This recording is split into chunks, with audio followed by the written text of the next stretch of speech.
টাকা একজন মহৎ করে না ভাই। তোর সারা শরীরে রক্ত কেন? কি হয়েছে? দাদি, বাজার থেকে আসার পথে সাইকেল দুর্ঘটনা ঘটেছে। তাড়াতাড়ি এখানে বসো, আমি তোমাকে ব্যান্ডেজ করে দেব। নানি, আমাকে একটা বাইকও কিনে দাও। আরে হাল্ক, আমরা গরিব মানুষ। কি করছো হাল্ক? কিছু না চাচা, শুধু ভাবছি আমি একটা বাইক কিনবো। ও পাগল হাল্ক, তোর বাইক কেনার জন্য টাকা দরকার, তুই টাকা পাবি কোথায়? চাচা চিন্তা করো না, আমার একটা জঙ্গল আছে তাই না, আমি সেখান থেকে গরু ধরবো আর বিক্রি করবো।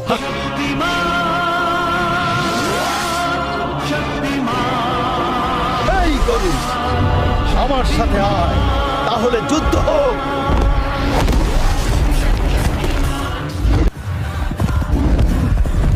এইবার আমার বাইক কেনার স্বপ্ন সত্যি হবে।